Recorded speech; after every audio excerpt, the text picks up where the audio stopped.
बिस्मिल्लाहिर्रहमानिर्रहीम बिस्मिल्लाहिर्रहमानिर्रहीम। प्यारे बच्चों, आप नाइन्थ से प्रमोट होकर 10th में चले गए हैं और ये बहुत अच्छी बात है और आपको मुबारक हो। आज हम इस्लामियात का सबक शुरू करेंगे और हम उसमें इस जमात दहम में यानी 10th क्लास में हम 10 हदीसें पढ़ेंगे, सूरह अहज़ाब पढ़ेंगे और सूरह मुम्तहिना पढ़ेंगे, ठीक है।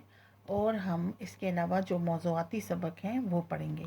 आज हम हदीस शुरू करने वाले हैं जो कि पहली हदीस है आपकी, हदीस नंबर 1 है और ये सुनन नबी दाऊद की हदीस है और 4281 नंबर पर ये हदीस है। हदीस नंबर 1 पढ़ रहे हैं। मन अहब्बा लिल्लाहि, मन का मतलब है जो, अहब्बा का मतलब है मोहब्बत, लिल्लाह है जो मोहब्बत करे अल्लाह के लिए, लिल्लाह का मतलब है अल्लाह के लिए। वब गज़ा, और बुग़्ज़ रखे लिल्लाह, अल्लाह के लिए। व आतवा लिल्लाह, और अगर किसी को कुछ अता करे, दे भी तो भी अल्लाह के लिए। व मना, और मना कर दे, किसी को कुछ ना दे, लिल्लाही, वो भी अल्लाह के लिए। फ़क़दिस तकमलल ईमान, तो उसने, तकमला का मतलब है ईमान, फ़क़त का मतलब है बस, ईमान का मतलब है ईमान। फ़क़दिस तकमलल ईमान, उसने ईमान मुकम्मल कर लिया। आप बच्चों, हदीसें 10 है ना और एक जैसी होती हैं, तो कोशिश करें कि आपको उनकी अरबी का मतलब, कुछ अल्फाज का मतलब पता हो ताकि आपको तर्जुमा लिखने में आसानी हो। अब हम बामुहावरा तर्जुमा पढ़ते हैं। जिसने अल्लाह ताला के लिए मोहब्बत की और अल्लाह ताला के लिए बुग़्ज़ रखा और अल्लाह ताला की रज़ा के लिए अता किया और अल्लाह ताला के लिए रोका, तो उसने ईमान मुकम्मल कर लिया। ये हमने तर्जुमा पढ़ा और अब हम इसकी तशरीह करेंगे। तशरीह, इस हदीस में हुजूर सल्लल्लाहु अलैहि वसल्लम ने मुकम्मल ईमान के 4 असूल बयान फरमाए हैं। ये 4 असूल मुंदरजा झेल हैं। आप बच्चों, आप इस तरह ब्लैक से हेडिंग देंगे, उसको अंडरलाइन करेंगे और नेक्स्ट लाइन से लिखेंगे।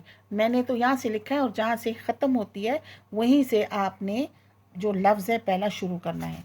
पहले असूल का मतलब यानी अल्लाह ताला के लिए मोहब्बत करना। अब अल्लाह ताला हमारा मालिक है, खालिक है, वो हमसे मोहब्बत करता है, हमें उससे मोहब्बत करनी चाहिए। पहले उसूल का मतलब ये है कि इंसान से अल्लाह ताला मोहब्बत करता है और उसके लिए दुनिया में बेशुमार नेमतें फरमा दी हैं। यानी अगर वो मोहब्बत ना करता और सिर्फ पैदा करता और हमारे लिए नेमतें न बनाता तो हमारे लिए बहुत मुश्किल हो जाती।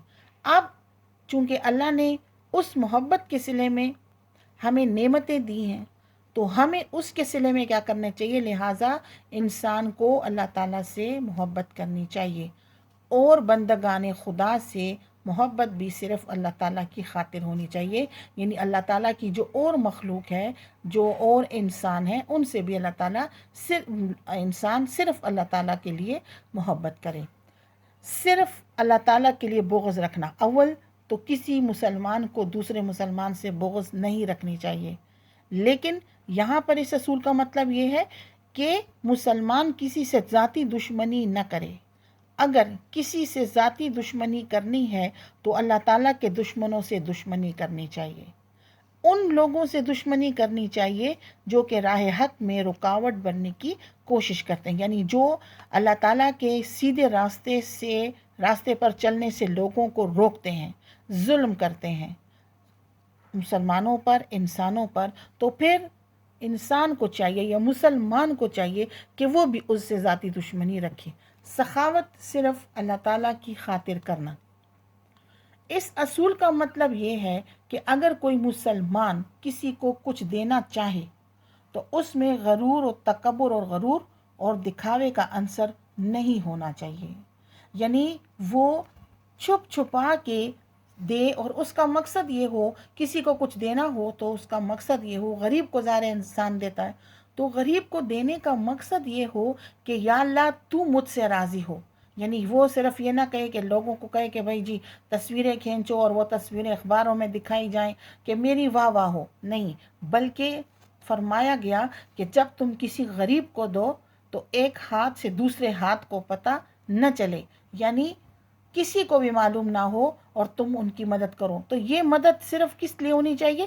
صرف، بلکہ صرف اللہ اور رضا الہی کی خاطر دوسروں کی مدد کرنی چاہیے.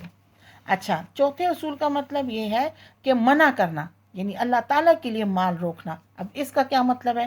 اس اصول کا مطلب یہ ہے کہ مسلمان اگر کسی کی امداد کر رہا ہے، یعنی وہ دے رہا ہے، ٹھیک ہے، اس نے پیسے دے دیے، لیکن اب اس نے یہ دیکھ لیا کہ وہ غلط کاموں کے لیے استعمال ہو رہا ہے، بلکہ وہ لوگوں کی فلاح و بہبود کے لیے استعمال نہیں ہو رہا، اور وہ اس امداد کو غلط مقاصد کے لیے استعمال کر رہا ہو، یعنی اسلامی تعلیمات کے منافی خرچ کر رہا ہو.